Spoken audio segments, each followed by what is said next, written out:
Hello, good evening to all. I welcome you all on my channel, and today we are covering Unit 3 of Paper 1 B.Ed Second Year Knowledge and Curriculum. So उसमें जो सबसे important question है कि curriculum क्या होता है and discuss its significance and importance.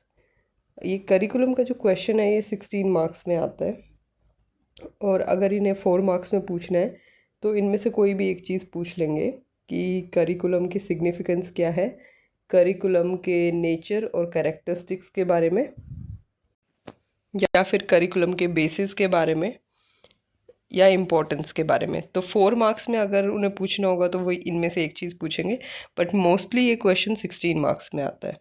तो हम देख लेते हैं कि इसमें हमें लिखना क्या है। हमें स्टार्टिंग करनी है मीनिंग से। तो जो करिकुलम वर्ड है ये लैटिन वर्ड क्यूरेरे से डिराइव किया गया है और उसका मतलब होता है रन अवे और अ कोर्स टू रन। तो किस एजुकेशन के फील्ड में किस चीज़ का रेस हो रही है, किस चीज़ की रेस हो रही है। जी यहाँ पे एक बच्चा जो है वो एक दौड़ में भागता है जिसमें उसके एम्स और ऑब्जेक्टिव्स ऑफ एजुकेशन को उसे अचीव करना होता है। So this is what is written in the definition meaning that the term curriculum is derived from the Latin word currere, which means run away, or course to run. In the field of education, it signifies race course to be run by a student for achieving the aims and objectives of education. फिर इसमें हम एक या दो definitions लिख सकते हैं, जितना भी क्वेश्चन का मार्किंग होगी उस हिसाब से। अगर 16 मार्क्स का है और सिर्फ एक ही चीज़ पूछी गई है, प्रिंसिपल्स या इम्पोर्टेंस या कोई बेसिस, तो हम दो डेफिनेशंस भी लिख सकते हैं if we have the time and space. Otherwise हम एक डेफिनेशन लिखेंगे तो भी चलेगा। तो इसमें हम क्रो एंड क्रो की एक डेफिनेशन लिख देते हैं जो कि बड़ी इजी डेफिनेशन है। क्रो एंड क्रो बोलते हैं कि करिकुलम एक ऐसा लर्नर का, जो बच्चा है उसका ओवरऑल एक्सपीरियंस होता है inside and outside the school, जो भी वो चीज़ें सीखता है और जो भी एक प्रोग्राम में बनाई होती है। इनसाइड और आउटसाइड मीन्स व्हाट, जैसे कि इनसाइड तो स्कूल के अंदर वो एकेडमिक सब्जेक्ट रिलेटेड चीज़ें सीखता है या extra curricular activities, games, music वगैरह सीखता है। या आउटसाइड द स्कूल मतलब उसको अगर टूर्स पे, ट्रिप्स पे जो ले जाके बच्चे को सिखाया जाता है, या फिर उसे जो होमवर्क दिया जाता है, अलग अलग एक्टिविटीज़ दी जाती हैं जो वो घर से करके लेके आता है।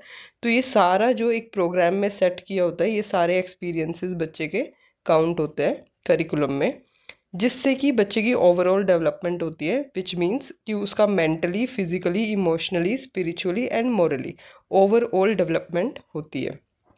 अब हम देख लेते हैं प्रिंसिपल्स क्या है।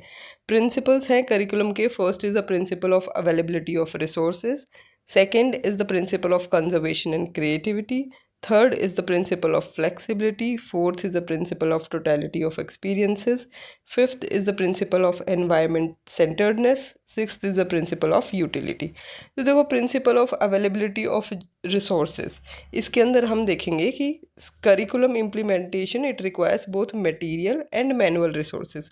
मतलब किसी भी स्कूल में जो हम करिकुलम बनाते हैं, अच्छा करिकुलम को कुछ लोग ना सिलेबस समझ जाते हैं, तो सिलेबस और करिकुलम डिफरेंट चीज़ें हैं। Syllabus is just a part of curriculum.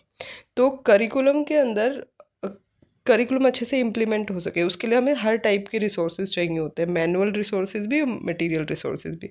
Manual resources means हमें अच्छे टीचर्स चाहिए होते हैं। मटेरियल रिसोर्सेज मतलब हमें जो रिसोर्स, जो टेक्स्ट बुक्स होती हैं, जो इक्विपमेंट्स होते हैं या लैब्स होती है, ये इन सब की आवश्यकता होती है। Then the conservation and creativity. It means that curriculum should include those subjects and experiences that help in the conservation of heritage.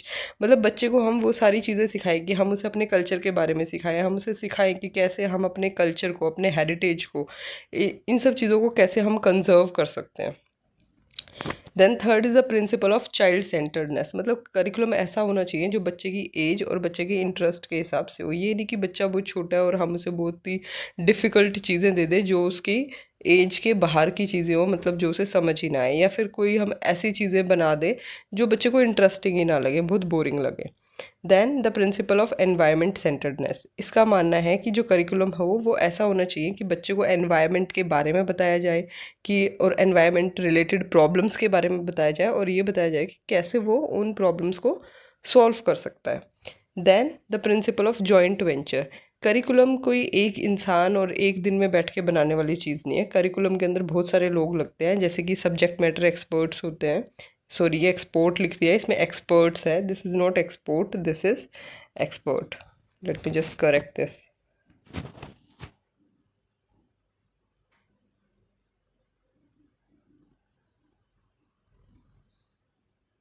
This is expert. Okay, then educational psychologist होते हैं, एजुकेशनल प्रैक्टिशनर्स होते हैं। Then we have evaluation specialist and educational technologist.